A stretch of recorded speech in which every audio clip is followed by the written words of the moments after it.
Hey everybody, it's me, Tamika TTC. Don't mind my ancient mama head wrap.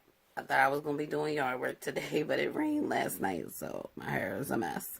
And, well, earrings jazz up everything, even though I'm not wearing makeup or anything, but I didn't want to look completely like I rolled out of the bed, so I threw some earrings on. At any rate, um, I want to start this video off with two shout outs. Last night, a fellow vlogger, her name is Sandra TTC 45. Thank you so much, Dow. She gave me a shout out in her video that she posted last night. It'll be a while before you see this, so I will put a link to her video. As a matter of fact, I'll put the video right up here.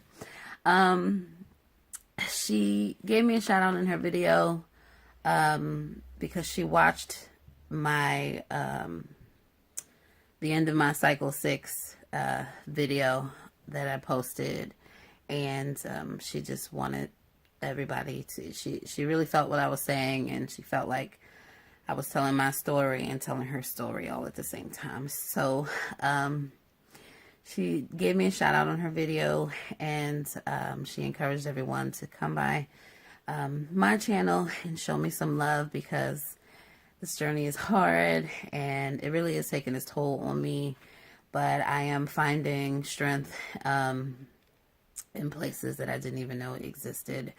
So I just wanted to say, give a big shout out to her and a big thank you to Sandra TTC 45, my TTC sister, and also to encourage everyone, because she is also going through a journey with her own IVF cycles, and I think that she could use encouragement just like I could use encouragement. We could all use encouragement.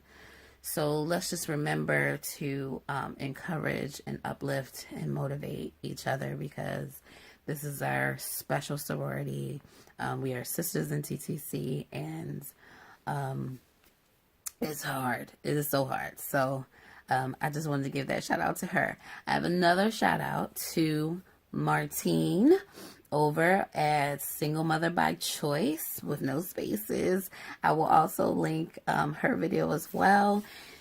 I know this video is actually going to come out late because my videos are delayed, if you haven't noticed already. But this morning, today is Saturday, December 9th. This morning, Martine posted a video basically announcing that she's pregnant from her third IUI, which she was trying to do IVF and ended up having to do IUI. She explains it in her videos. Go by her channel, show her lots of love. And congratulations to you, Martine. So happy for you. So happy for you. Congratulations. I hope I'm right behind you, girl. Another TTC sister of mine. So now that all of that's out of the way, welcome to cycle 7. Yes, cycle 7. 7's a good number. I'm hoping it's my number. Cycle 7 is day 3. You'll notice I'm not in my car, but it's also Saturday. So I've taken a lot of time to think and reflect, and especially from the last video that I gave you about my journey, or at least my TTC journey, was cycle 6, day 10, where I explained that I missed a cycle. Actually, I'm pointing in the wrong place. I think all the videos show up here. Anyway, I missed my ovulation, and I was devastated, to say the least. And maybe not so much devastated, but definitely upset.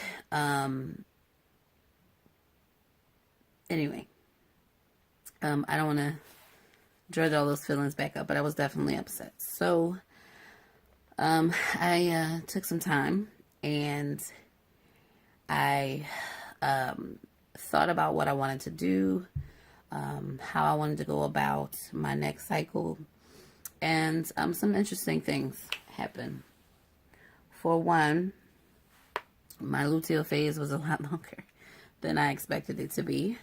It was actually a little closer. My luteal phase, for those who are unfamiliar, your luteal phase is the phase of your cycle after ovulation. So it's the phase between ovulation and your next period. The follicular phase is from when your cycle starts to ovulation, and then you have like an ovulatory phase, which is really short, which is when ovulation starts to begin, I guess, when you get your peak and then you ovulate. And then you have your luteal phase. So in general, luteal phases, I think, average somewhere between 12 and maybe 16 days, something like that. If you have a luteal phase that is shorter than 10 days, I believe that is considered a luteal defect. And then some women have longer luteal phases. So my luteal phase, in every case, medicated IUI cycle, regular cycle where I'm not TTC, and my luteal phase has always been 14 days. Medicated IUIs are a little different because I'm on progesterone, so that prolongs my luteal phase. So in cycle 5, I did have a medicated IUI that was unsuccessful, and it took a little longer to come down off of my progesterone that time. So my luteal phase seemed to extend itself. So usually 2 days, I would say after my first IUI, 2 days after progesterone, my next cycle started. On my second IUI, it took 3 days after coming off the progesterone for my next cycle to start. And then on my third IUI, it actually took 5 days off of progesterone for my next cycle to start. So I don't know what's going on there.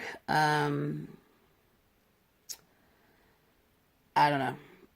But last cycle, as I was explaining in cycle 6, I was attempting to do a home insemination, and I was not medicated, and I was not on progesterone. Well, I never even made it to use progesterone because I missed the ovulation, so I was never able to inseminate.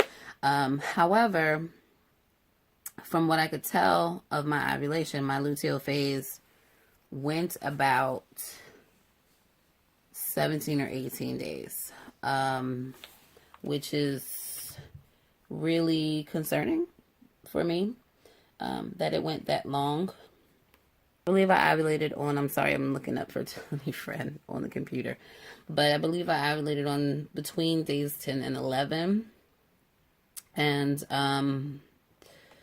the first day of this cycle came on day 29, so it went 16, 17 days, which is a couple of days longer than usual. So that was interesting and weird. My temperatures were a little weird the rest of that cycle as well. So it's quite possible that maybe I didn't really ovulate until day 12. Looking at my chart, kind of looks like I probably didn't ovulate until about day 12. So, no, well, 12, that's still 16. That's still 16 days. Yes, it's like 17, 18 days. But it looks like if I did ovulate around day 12,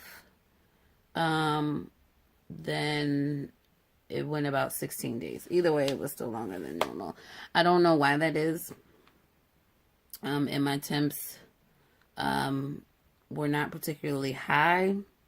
That may have been due to the soy isoflavones, because I did read, I think, in my research, and if I can find that page again, I will link to it. But I believe I recall reading something about using soy isoflavones because of the way that it works, that you should have some sort of progesterone supplement behind it, because what soy isoflavones does is it actually blocks your estrogen receptor and makes your body think that you have less estrogen than you really do, so your body naturally produces more estrogen.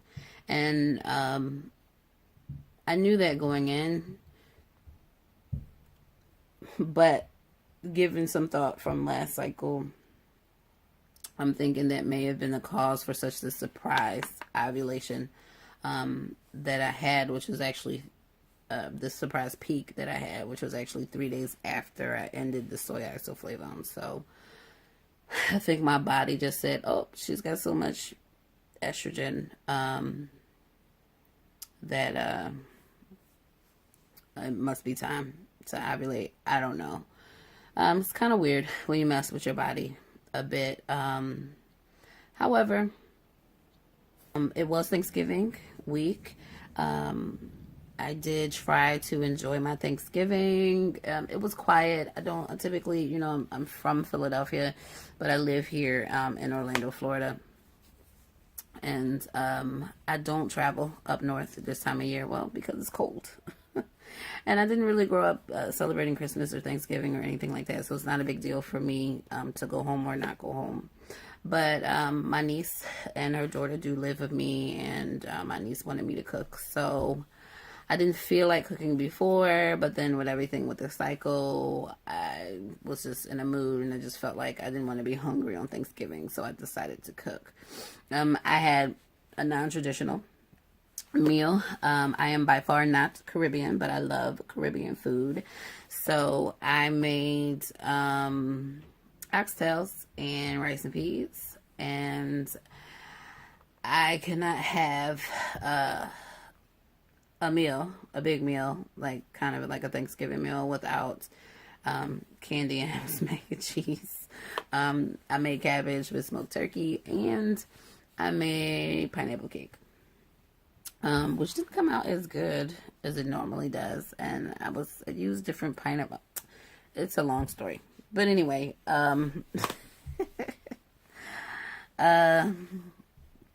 that's what I did for Thanksgiving. And then I had Tuesday through Friday off of that week, which was really good to take that break from work and really just reflect on that last cycle and decide what I was going to do moving forward, whether I would just try to do an IUI in December or whether I would try to do another home insemination in December. And all of that. I did a little retail therapy because, well, it's Thanksgiving and it's Black Friday, which I don't celebrate Christmas, so I'm not really doing any Christmas shopping, but there's a ton of sales out there. So, in that, I will say that I have my first baby buys. Yay! As a matter of fact, they're all the way over here. So hold on, let me get them. Be right back. Okay, all right. So, Amazon always has these little time deals, I guess. Was it Cyber Monday? I can't even remember if it was Cyber Monday or not, but this is what I got. So I got this only because I know I would need it because, well, it's Florida and it's extra sunny here, and it was on sale. So first thing I got were these ultraviolet protecting shades for the car window, and this little pack comes with 3 of them, although I don't know where I put the third one, but maybe on the rear window or something. But this is one of my baby buys, so I got this. The other one, that's definitely for baby. The other one, my girlfriend said, was more for me, but I think it's for baby too because I need a baby before I can use it. And that is a fetal Doppler.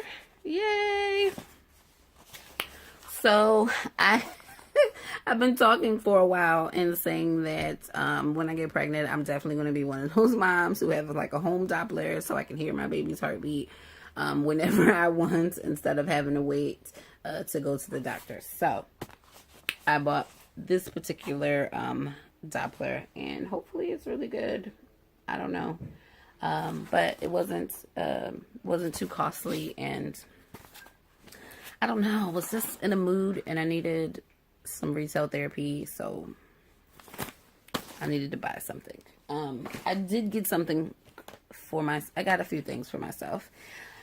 One of the things that I bought during that process is in all the forums that I am a part of, a lot of the women tout a particular book. And this book is called Taking Charge of Your Fertility. And this book here, if you can see it, yep. This book here, Taking Charge of Your Fertility, this is actually the 20th anniversary edition. I got it on Amazon. Amazon was less than $13. I will say that there were a number of women who were basically raving about this book, and for whatever reason, I never picked it up. And I just figured, with what I experienced with my last cycle, let me take a look at this book, see if there's something in there that I don't know. So I picked up the book. I will say, though, that I'm already doing most of the things that are already in this book, and then some. But if you're going to do a home insemination, I mean, I'm not going to lie, I picked up the book, I started reading it, and I really couldn't put it down. So I think it's like 500 something pages. I don't know, but I got through this book in about 2 days. And that's with working and everything. I really just could not put the book down. Well, actually, no, because I was on vacation, so I had all day to be reading. But I just really couldn't put the book down. And, you know, a few of you ladies have been commenting on my recent videos, and I have been suggesting this book to you. And that is because if you're, and I really wish it was a book that I picked up early on, because I think it would have saved me a lot of grief. And I think this book helped me to realize what I did wrong with my last cycle. And that is all the things that I used to track ovulation, the Wanfo strips, the Clear Blue OPK. The one thing I didn't do was like listen to my body. I should have let my body have the say and not these strips. And the reality to last cycle is, yes, I did get a surprise ovulation or surprise LH surge on cycle day 10. But the morning of cycle day 9, which was a Friday, I did mention that I did get some egg white cervical mucus that was really thick. And it was, you know, wasn't completely egg white. It was actually mixed. So it was kind of hard to tell whether it was sticky or actual egg white cervical mucus. So, but the fact that I had an inkling that that was egg white cervical mucus, even though I only saw a little bit of it and didn't see any more until the next morning, that was my clue. That was my clue. And, you know, the Wanfo strips, you know, they only tell you if there's LH. The Clear Blue does, you know, start to indicate that your estrogen is high by giving you a high rating. But I was not using Clear Blue at the time because I was not expecting to need it. I was going to start using Clear Blue when I started seeing maybe a faint line on the Wanfo. I just didn't get that. So, you know, hindsight is 20/20, and thinking about, you know, what I was doing with the soy isoflavones and the fact that I basically kicked up my estrogen, I would have gotten a clue had I been using the clear blue. Because clear blue would have put me at high fertility. So those were two things that I missed. The one especially being the cervical mucus from my body, that was an indicator, a strong indicator that I was about to ovulate, and I practically ignored it. And that Taking Charge of Your Fertility book really helped me to understand that no matter what all this other stuff is, your body tells you everything. You don't need to strip, you know, to know when you're ovulating if you're getting cervical mucus. The other issue with everything is that my cervical mucus was really thick. It's been really thick for some time now, and to be quite honest, I did used to have the really lubricative, stretchy egg white cervical mucus, and I'm not exactly sure when that stopped. And I want to say that it's probably stopped sometime around the time that I started TTCing. And my acupuncturist said that, you know, it could just be something as simple as dehydration. As much water as I think that I'm drinking, I may not be getting enough, and considering that, you know, I'm on herbs and everything, which she's had me on herbs for 2 years now. But, you know, the fact that, you know, I'm on herbs and some of these hormones and everything, you can get really dehydrated, and I just really needed to kick up the more water, or use something to help loosen my cervical mucus. So I guess some of the silver lining in missing last cycle is, one, I got to be better prepared,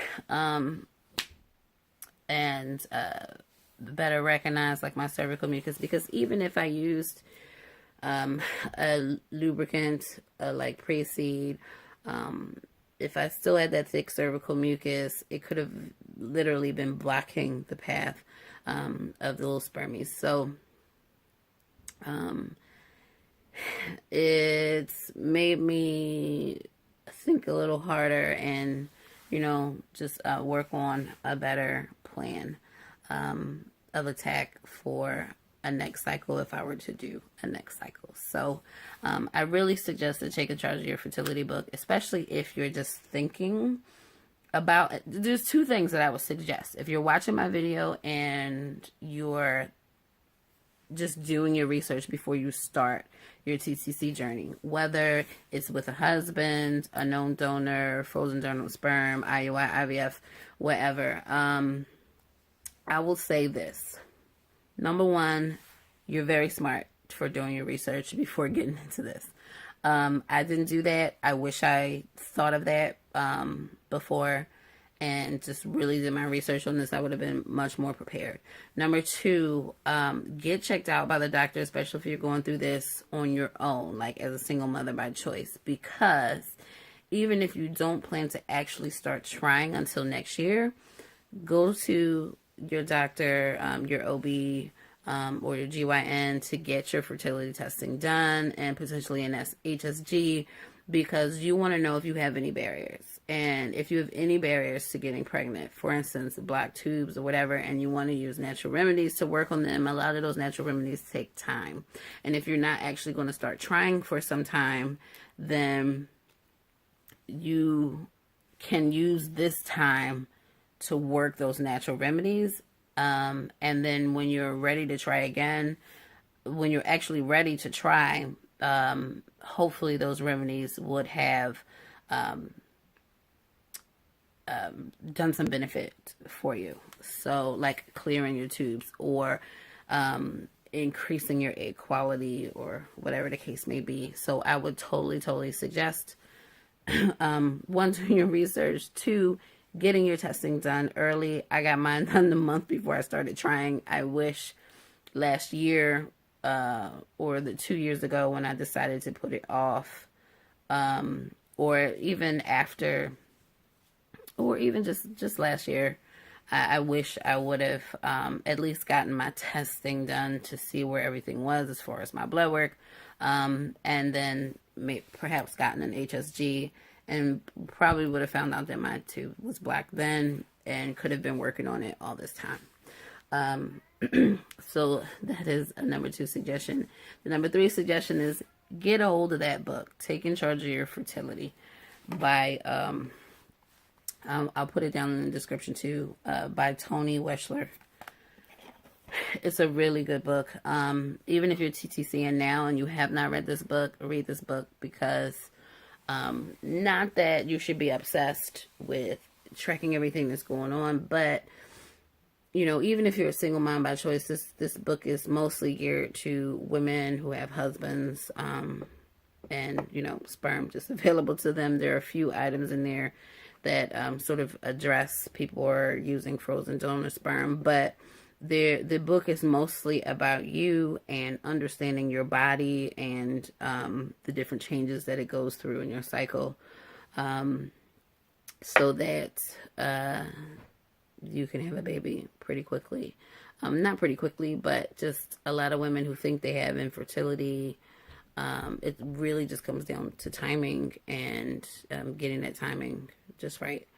So if you're TTCing, if you're thinking about TTCing, get a hold of that book. Okay. All right. So I'm 30 minutes in and I haven't even talked about this cycle. Okay. So what am I going to do with cycle 7? I am going to attempt a home insemination again, but I feel I am much better equipped. So I've read this book, and I know what I'm going to do. So, what am I going to do this cycle? What am I doing differently from last cycle? Let me first start with, I am still taking the herbs that I mentioned. These very expensive herbs to unblock my channels and warm my uterus. Still doing this. I am also taking, this was also a suggestion, this was a suggestion in the Taking Charge of Your Fertility book. It was a suggestion from my acupuncturist. The last time I saw her before I missed the ovulation, I just didn't get a chance to do it. But evening primrose oil. This one I picked up at Walgreens. It was actually buy one get one free, so that worked for me. Evening primrose oil it helps loosen the cervical mucus. So I do plan to take that. I am still going to take my soy isoflavones. I have half of this bottle left in another cycle, so I am going to finish this bottle this cycle. And so like I said, I take 3. I'm going to be taking 3 of these. Today is cycle 3. I take them at night. So I'll take my first 3 tonight and days 3 through 7. Those are my 5 days. This bottle will be done and I won't feel like I wasted my money. So I'm going to take those. Okay, so on cycle day 5, I am going to start taking my Guai Finessing. Okay, basically Mucinex, right? This is the active ingredient in Mucinex, and that's supposed to help loosen your cervical mucus as well. Because if I'm going to do this in a home insemination way, I need my mucus to be as loose as I possibly can. And considering that my mucus is really thick, I need to do that. So between this and the evening primrose oil, I should be really good with my cervical mucus. But at insemination time, I do plan to use good old pre-seed that I have here. So that's what's going on there. Now, as an everyday thing, I do take a prenatal. This is a prenatal that I take, and here's a quick shot of the nutrition facts. Probably can't read any of that. It is not even remotely focused. But anyway, it's one a day. of all the ones in the Walgreens, I do read labels, so of all the ones in the Walgreens, this one is pretty much beating everything out. My RE did prescribe complete DHA, but when I looked at the nutrition facts compared to the one a day, this one had it beat. Maybe the one that my RE prescribed had more DHA in it. I don't know. But this had all the other nutrients. This pretty much had it beat. And it's half the price. You know, script. So this, even with my insurance, I still had to pay $30 for the script. This is $30, but it's a 2-month supply. In addition to that, I do also take a multivitamin, but I take like half the dose. So this is a multivitamin that I take. It is something that I sell in my business.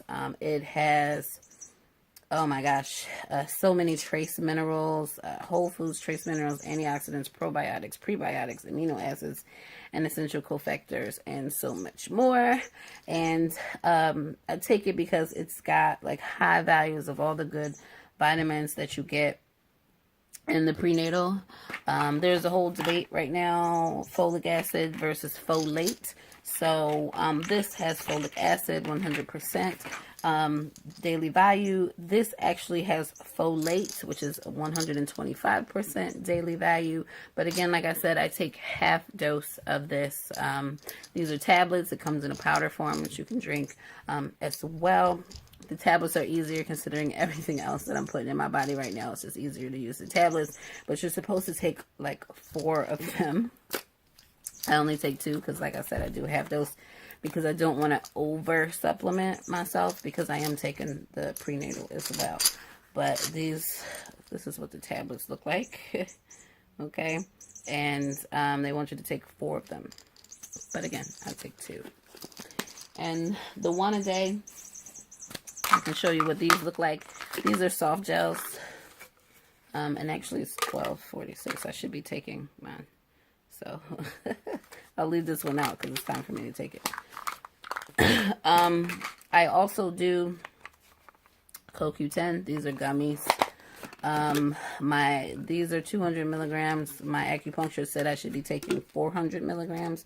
So instead of 2 gummies, I take 4. And I'm just going to take these now because it is $12.46 and I'm late for taking them. Let me take this. Okay. So sorry, I'm like chewing my gummies out. I tell people at work I'm doing my big kid thing, taking my gummy vitamins. I also do a hair, skin, and nail gummy, but this is, I've always done this. I'll probably stop this when I do get pregnant. But until then, I'm going to be taking my hair, skin, and nails gummies. This has nothing to do with TTC. More to do with the fact that I just want to grow my fingernails and hair. Okay. So I think that's it. I talked about my herbs, the soy isoflavones. As I talked about in the other video, the serapeptase, which I do still have here. But while I'm taking these herbs, I don't want to take the serapeptase because they're pretty much doing the same purpose. Okay. Now, one other thing that I'm doing. Pomegranate juice. 8 ounces a day. High in antioxidants. I love pomegranates. I don't mind the flavor of pomegranate juice, but 8 ounces a day. It's supposed to help with egg quality. The egg antioxidants help with egg quality. Also, to help with my hydration, coconut water. This one has pineapple. I love coconut water. It has like natural electrolytes, so it's like better than Gatorade. I don't like Gatorade. It's such like a salty taste. To me, Gatorade just tastes like salt water with sugar in it. So I'd much rather do the coconut water. So this has like 4 cups. I put one of these down pretty easily, so that helps with some hydration. So I will drink one of these tall ones, a day, just to help with my hydration until ovulation. And then actually I will continue that, try to continue that through the 2-week wait, because you're supposed to remain hydrated and stuff. So I try to do that as much as I can, in addition to drinking plain water. Okay. All right. So that's what I'm doing supplement wise. And I'm trying to think. I'm really not prepared for this video. I'm so sorry. So that's what I'm doing supplement wise. I am still doing my castor oil packs and my self-fertility massage. It is cycle day 3. You're not supposed to do it while you're on your cycle. My acupuncturist told me yesterday that I could resume that today if I didn't feel sore. Another thing she told me is because my uterus was very sore yesterday when I saw her. She palpates the uterus quite a bit, and pardon me, I was very sore on my right side. And she said that's actually really good, because last month I was really sore on my left side, and she said that's pretty much an indicator that, you know, that's the side that's gearing up. So hopefully that's what's going on, because that is my unblocked side. And even through all my IUIs, my dominant follicle has always been on the left side. So hopefully my right side is finally gearing up, which is another silver lining to missing last cycle, because I didn't waste sperm on the block side cycle. That this could be finally a dominant follicle on my unblocked side, which would just greatly increase my chances of getting pregnant. So as far as monitoring my ovulation this cycle, I have a fresh pack of Wanfo strips that I'll be using. I am still going to use my Clear Blue Advanced. You know, I know a lot of women have issues with this particular one, the advanced one, but I don't have any issues with it. It's usually pretty spot on. So, I'm going to be using this, but I think what I'm going to do is I'm going to start using this around cycle day 8, right after I get off of the soy isoflavones, so that I can catch, you know, the extra estrogen and all of that. The other thing I have that is new, also something I bought for me, actually I just bought this recently, and that is a ferning microscope. Yes. If you've never heard of ferning, or a ferning microscope, basically this is like a little personal microscope that can be used. And if you're unfamiliar, your saliva and even your cervical mucus can be looked at under a microscope. And when you are close to ovulating, under the microscope, you see a ferning pattern. So a fern, like a plant, like a fern plant, you see a ferning pattern in the dry saliva or dry cervical mucus when you're experiencing an LH surge. So this is really small. It's really pretty too. This is what it looks like. It looks like a little lipstick, right? So if somebody saw this in your purse, you know, they wouldn't know what it is. Basically, the cap comes off. There's a little microscope part here. This pulls up. And basically, you take saliva from under your tongue and put that on the lens here. And you set that out and you let that dry. And then there's a little button at the bottom here that you press. And it turns a light on. And then you can kind of look through here to see your saliva under a microscope. So you can actually see like regular, I'm not fertile, to a transitioning where you can kind of see the ferning starting to happen, to just full flat out ferning when you're at your peak.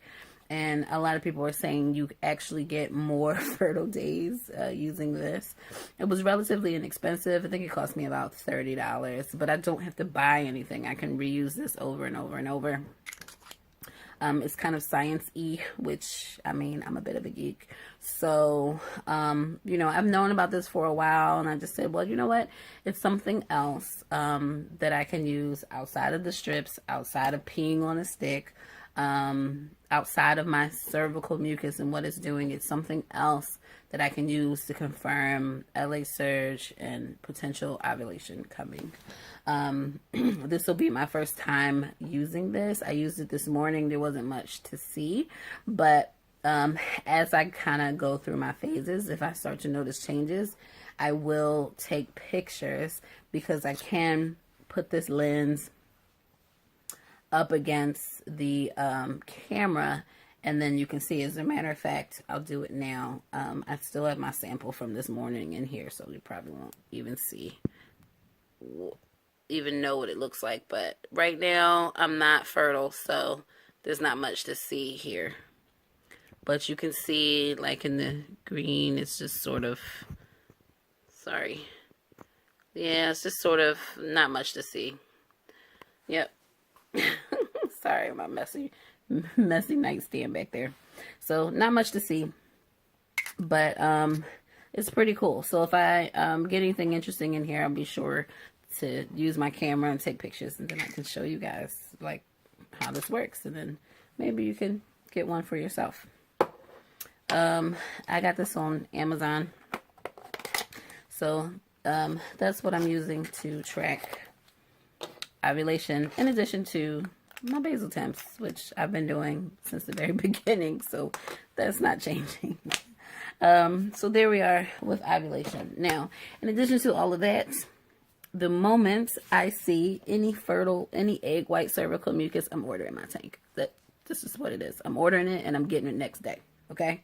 I'm just going to put out the extra money. I'm going to get it next day, because I am not going to miss this surge this time around. Not doing it. Okay. Now, provided I can get the sperm here on time, how do I plan to actually do my insemination? So, I already mentioned that I plan to use pre-seed, right?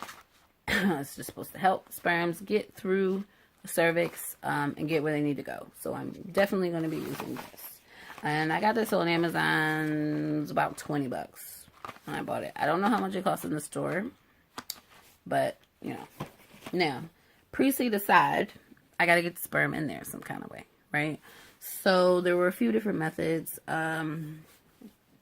There are home insemination kits that come with speculums and syringes with little catheters on them.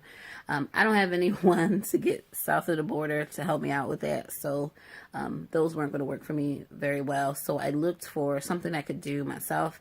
A lot of folks use needleless syringes that they kind of suck up the sperm with.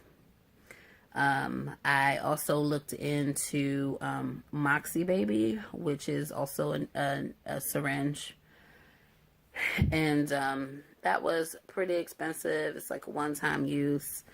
Considering that this was my first time and I didn't know how well it would work, and even though it was cheaper than doing an IUI, I didn't want to just spend money just because.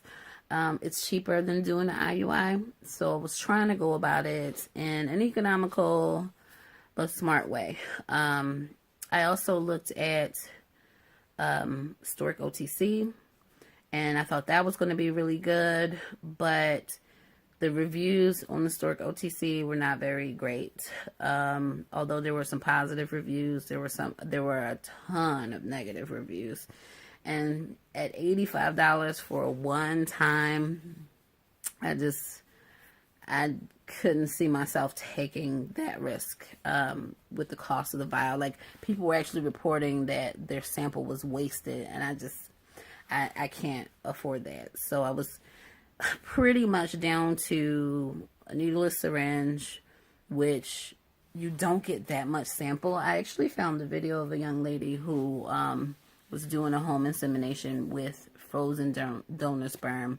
Her vial looks just like the vials that we get. And actually, I'll show you the vials because I carry my vials in my purse. I know, I'm not nasty. It's just what it is.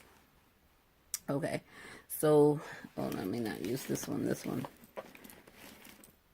Okay, yeah, this one's a little better. Okay, so this is how small. Like, you do research on women who are doing home inseminations with known donors, and they have like these huge cups, right, that they give the donor to put his sample in. But when you use frozen donor sperm, this is all you get, and I don't even know how full it is, to be honest. This is literally all you get. It is next to nothing. So to use a syringe that might actually leave sample in it is not, I'm not really looking to leave any swimmer behind with a little thing this size, right? So I actually have 3 of these in my purse because, well, I've done 3 IUIs. And you know, the Moxie Baby, that's what's different about the Moxie Baby.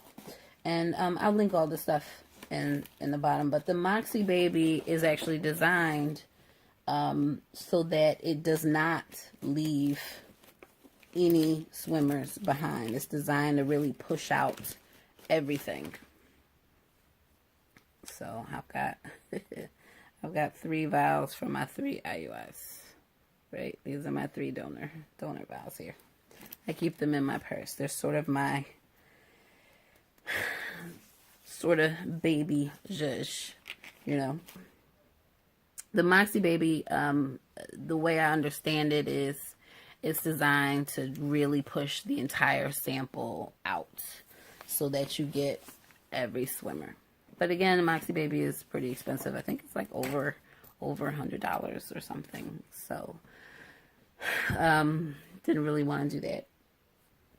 So I started, you know, in my Google search, I found a lot of forums where women were talking about how they were doing their home inseminations. And there was discussion about using menstrual cups, which I do use the menstrual cup. I have a Diva cup. It has a nice little pouch. But this is essentially the Diva cup, right? It's really big, and I just showed you how small that vial is, right? So it, like, that would like totally be like all the way down here. And the thing about the Diva cup is it doesn't sit very high up in the vagina near your cervix. So if I use the Diva cup, maybe to just hold the sample in, I literally have to be like standing on my head for a while to make sure that the sperm stayed up at the cervix so that it could get to where it needs to go. So I ruled the Diva cup out. The other menstrual cup that folks were on is the soft cup. Okay, and come to find out, when I started looking for soft cups, it's come to find out that I think you know, the company kind of like went out of business or something. And I opened this already because I just wanted to check it out last cycle. And I opened one. This box comes with 14. And basically, these are like little cups with a little ring here. And it's got like this little bag, right? And so the little bag, it's a menstrual cup, right? So the idea is for it to catch your menses in the little cup. And like, you squeeze it like this. You put it in. And then you can wear this up to 12 hours. And, you know, when you're ready, you know, you have to get really comfortable with yourself. You reach it, you just tuck this behind your pubic bone. That's how it kind of stays up there. And then you kind of like hook it and pull it out. And then, you know, then you basically stick it back. I guess you could dump this in the toilet or whatever, but you stick it back in the wrapper and you put it in trash.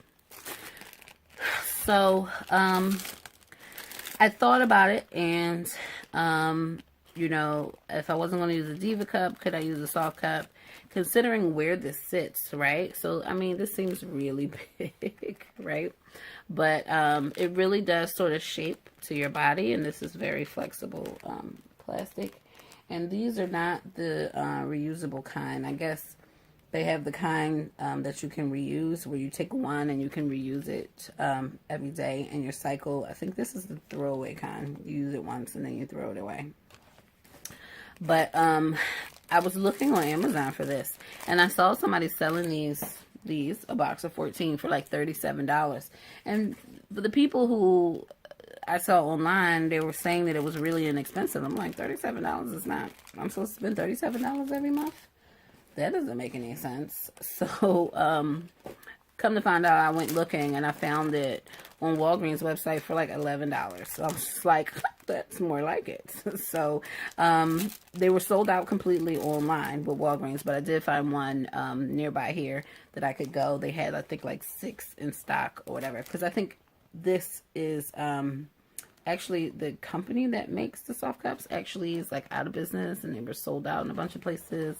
But I just saw another video that said there's another company basically advertising the same thing that's a different color, that they may have bought the soft cup company or something. Basically it's the same thing. So I saw a young lady in a video, and she was actually demonstrating how she was doing her home insemination using the soft cup. So basically, you know, the soft cup comes kind of like this, and she didn't expand the cup at all. She just kind of left it here, you know, defrosted the vial, put the vial in there, and then inserted this in. And basically this kind of cups around your cervix, and then this gets tucked behind your pubic bone. So everything is like right up at the cervix, which is very different from the Diva cup, which sits a lot lower in your vagina, away from your cervix. So I deemed the soft cup my choice. The Stork OTC uses a cervical cap as well. It's kind of the same concept as this, only it's a little smaller, and it uses a wand for you to place it, and then you're supposed to release it. But a lot of the bad reviews on the Stork OTC is that the cap didn't actually release when they went to pull it out, so the sample got wasted. You know, just the mechanics of it didn't work very well. But other people were saying if you follow the instructions, it worked just fine. So I don't know, but for $85, on the off chance that I get a defective one and not know that it's defective until I try to use it, wasn't willing to put out $85 for. Although I did see it on Amazon for about $60, so you could do that. Moxie Baby I could not find on Amazon. So, but I found their website, and I think those were going for like somewhere between $80 and $100 or something like that. And I think you get 2 of those for that price, but I have 1 vial. I only need 1. So, and I didn't want to, and then you have to like shoot it really slowly, because you don't want to like just shoot it, you know, stuff comes out real fast from a syringe. You don't want to just shoot it because it might bounce back and all of that. And it just seemed like that was just too risky for such a small amount of samples. So I just felt like the soft cup was the better deal. It's sitting right up against my cervix. I would sort of like fix this, you know, kind of like this, to kind of keep like a shallow pool, and put the sample like right here, and then insert that side first. So that side got 2. This is of course after using pre-seed, so there'd already be pre-seed up there to help it along the way, and hopefully my cervical mucus would be thin enough for the little swimmers to get where they need to go. So that is pretty much it. That's my plan. Aside from, you know, basically laying upside down for a half hour after while listening to binaural beats. This is another thing that I've suggested to a couple of ladies in comments, and my sub acupuncture, I mentioned this in a previous video, I believe, that you can go on YouTube and you can put in a search for healing tones, and you can pretty much put any ailment behind that and find like these little frequencies that's supposed to work with your brain and sort of help your brain work your body so that things can go. And so I found quite a few of them for fertility. There's one for like cleansing your home. There's another one for like anxiety and stress relief. And I even found a couple for weight loss, for burning fat, as well. So that's another suggestion. If you're feeling stressed out in this journey, and you just kind of need something to calm down, and these are things that you can play while you're sleeping. So, I've done it. Some of them are long, like 8 hours, so they really can play while you sleep. And some of them are rather short. The idea is for you to just kind of close your eyes, relax, sort of meditate while you listen to it. It works better if you have headphones in, because it's like really like close and it gets to be loud and sort of drowns out any other noises in the room or in your area. So those are really good. I would say that I play them all the time, especially like the stress relief one. I play it like all day because I work from home. So I play it like all day. It's like my background noise. And it's just like these little beats. And you almost like you hear it, but you almost don't hear it. And I also found videos with subliminal messages. So they're like videos that you can play that have all these affirmations for fertility. You know, my womb is fertile, my baby will be healthy, and things like that. And so I like to play that as well.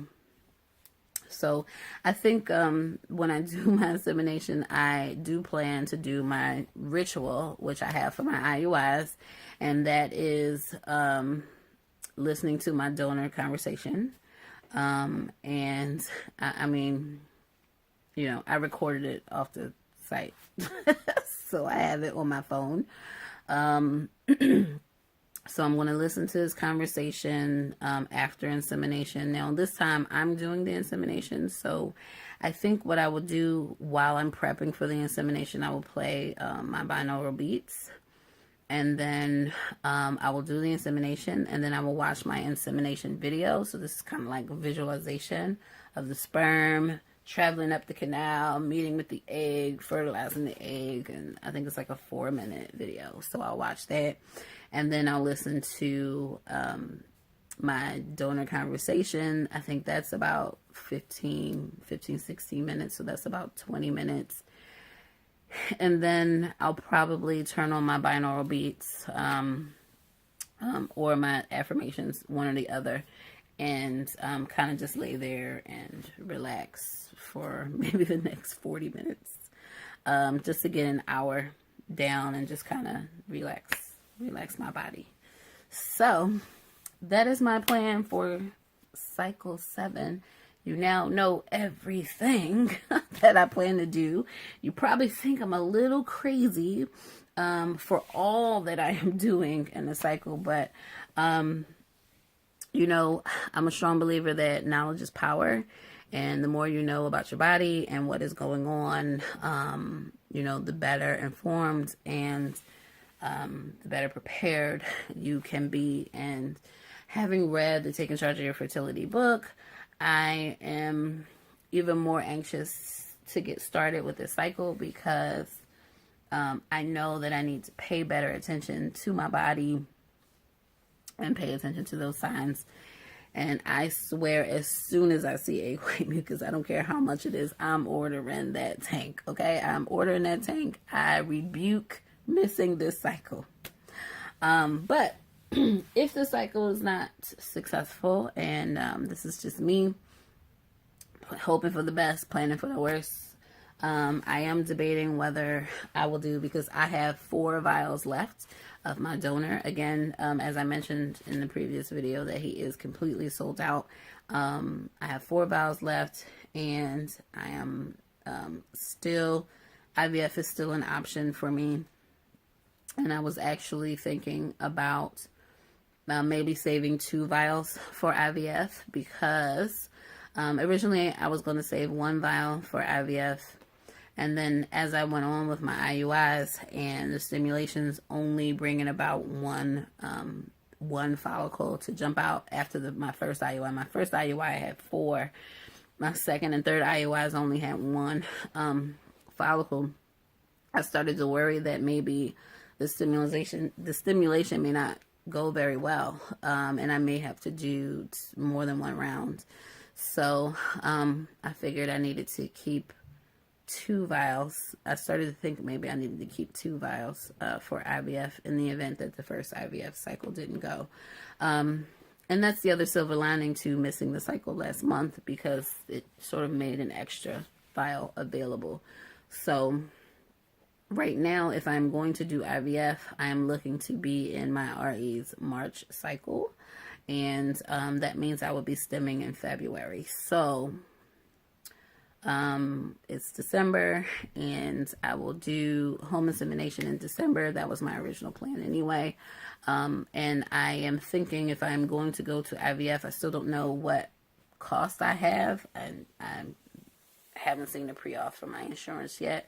And plus, it'll be January, so, you know, the insurance changes over, so I'll have to wait till January to really see what that plan looks like then. So as soon as the new year comes, I'll have the doctor's office do that pre-auth.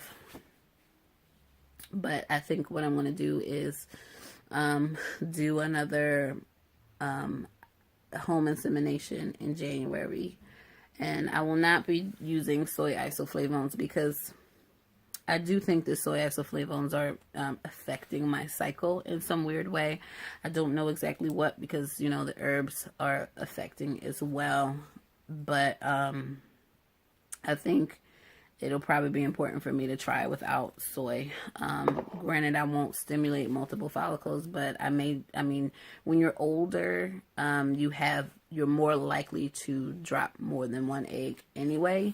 So, or, you know, my one egg could split and I could get twins, you know. So I may not necessarily need the soy isoflavones, but since I paid for it, I figured, let me just finish the bottle. And we'll see how it goes this cycle. And if I have to go to another cycle in January, then I will not be using the soy isoflavones, but everything else will essentially be the same. I may change my method of insemination in January, depending on how this one goes. And we'll see. But that would be my last chance to do anything IUI, home insemination, or whatever, because if I'm not pregnant after January, then it is IVF City. I'm just going to stop playing with this and just move to IVF.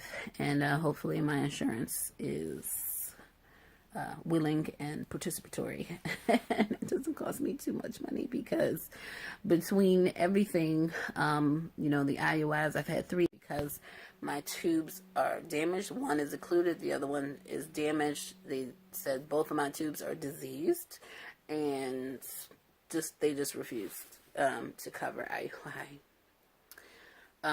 on that reason alone. They were covering the medicines, but not the IUI, so I was basically paying $2,000 a pop. So I am already out about $6,000. That's including the cost of the sperm on those 3 IUIs. So these 4 vials I have for free.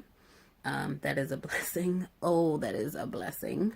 And then not being medicated for the home inseminations makes it all that much cheaper. I just have to pay for the shipping, which will probably cost me around $300, and that's fine. That is perfectly fine.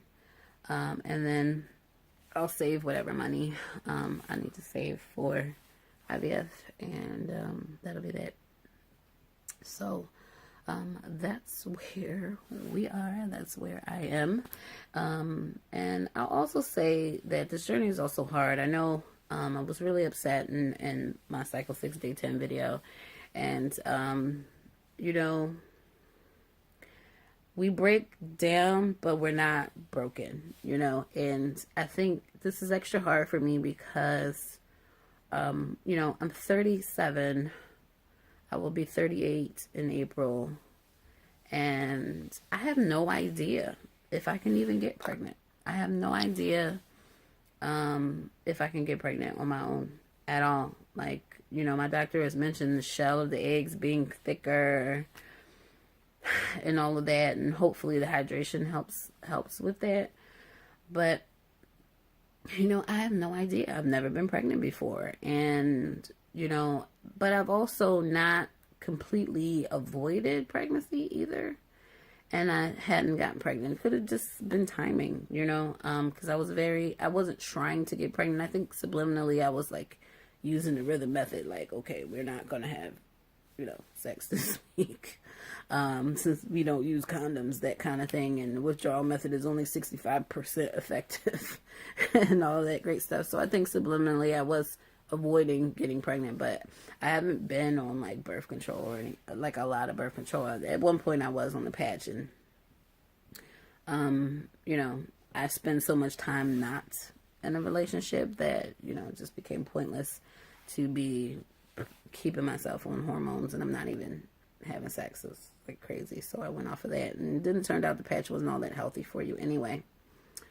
And then, having a history of hypertension, doctors are not very keen on giving you any kind of hormonal medicines because they do elevate your blood pressure. So there's that. But yeah, so this is a whole mess, all this stuff. But I mean, I think it's important to know that there are options out there, and that we women who are TTC, we are willing to try everything that would help us get where we need to get. And I also bought some more of these as well. But it's just it's a lot. It's a lot, and you try to get your body in a good place. And to be healthy. And, I'm losing weight too. So, I've already lost 20 pounds, 22 pounds, which my acupuncturist says is really the first 10 pounds that makes all the difference. And I've lost double that. And I am looking to lose 15 more. So I've got only a few more days to do that. So I just, it's tough. It's tough. It's a lot. It's very precise, and I'm trying to remain relaxed. And after the last experience, I am learning. I've been saying this in comments to folks. I am learning to let go and let God. And I'm a firm believer that everything happens for a reason, and that our paths are already divinely determined. So if I am to have a baby this way, it is already determined that it is going to happen. It's just a matter of when. And I just have to be patient and let that happen. If it is not determined for me to have a baby this way, and it is determined for me to find someone and, get pregnant naturally, then that's what'll happen. They say if you want to make God laugh, show him your plans, right? So, but faith without works is dead, and I am trying to do my work, and hopefully, faithfully, this will result in something successful. So I may have lost the battle last cycle, but I have not lost the war yet. I am still fighting. I have no flight response whatsoever. It is all fight, fight, fight, fight, fight. So I am still fighting for this. And I'm hoping that this is my cycle. It's cycle 7. Couldn't be any more fortunate than cycle 7, right? So hopefully this is it. This is my last chance to get pregnant before the end of the year. That was my goal going into this when I started in May, is to get pregnant by the end of the year. So hopefully this is my last shot. So I am hoping to bring in the new year with some excellent news, and kind of just relax. And the way this is working out, with this being the 8th of December, and only 3 days in, I have the 13th off of work, and then my last day of work for the year is the 21st. So the bulk, I would say the bulk of my 2-week wait, I will be able to be relaxed. So Hopefully not too relaxed where I'm thinking about this all the time, but I'm hoping that this works out this time. And I think because I am letting go and letting God, I am not going to be as defeated when the cycles don't work. I'm just going to move on to the next plan. And I have a path forward that leads down the road of IVF and is opening to at least 2 rounds of IVF. Hopefully I don't have to go to 2 rounds. Hopefully 1 round will be it. Or hopefully I won't need IVF at all, just like Martine and at a Single Mother by Choice. Just like Martine, she was heading for IVF. You know, God stepped in the way. Insurance said, no, you have to do 1 more IUI. She did 1 more IUI and she's pregnant. So I really feel like these vials are where they are for me. And this cycle, considering that I am doing a home insemination, will be the first of my 4 free vials that I have won. And I think I won those vials for a reason. And it's going to be good. So this video has been way longer than it needs to be. I will probably chop this up. But I do want to say, if you follow me all the way to the end, thank you for watching. Thank you for your support. If you commented on my last video, thank you so much for all the encouraging words, the hugs, the prayers. Thank you, Sandra TTC 45. Girl, I know you want it for me more than you want it for yourself. Thank you so much, doll. But I want you to win too, girl. I want you to win too. So you keep up with it. Don't be discouraged either. We should all be encouraged. We should all be uplifted.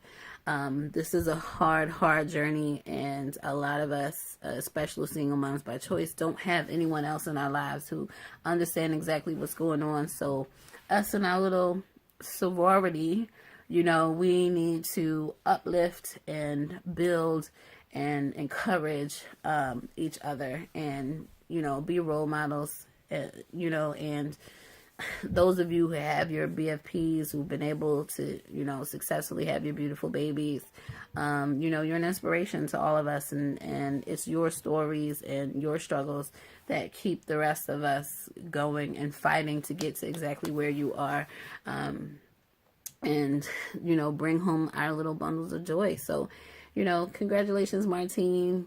Keep your head up, Sandra TTC 45. It's not over for you yet. You know, we still got a ways to go on this journey. You may be taking a slightly different path, but there's more to go on this journey. And same for me, I have more to go on this journey. I've not reached the end. It's hard. It's important to feel those feelings, to get past them. And, you know, God doesn't put more on us than we can handle. Even when we think we can't handle it, we find a way to pick ourselves up and to get through it. And, you know, we come out stronger on the other end. And of all the things that I've gone through in my life, the incredibly difficult things that I've gone in my life, I do believe we are the sum of our experiences. And all of the struggles that we have gone through in our life prior were all preparation for something bigger that we needed to be stronger for today. So I feel like the struggles in my life have prepared me for this battle that I'm in right now. And this battle will probably prepare me for an even bigger battle later in life. I would hope at some point in life that I would no longer have any more battles, or at least at some point I find someone to fight the battles with me side by side. So either way, if I'm at it by myself, or if I have a partner in life who can help, who can ride with me side by side and fight the battles with me, one or the other, I believe it's coming. You know, God doesn't intend for us to live completely unhappy lives. I think He wants us to be happy people and good people. So I think my happiness is coming. My joy is coming. My baby girl and boy are coming. And Tasha, take your time out.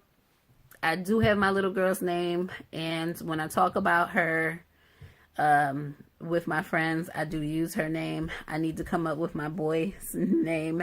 Thank you for wishing me twin baby dust. Thank you so much. I need to come up with my boy's name so I can use his too. So I can only go through this once.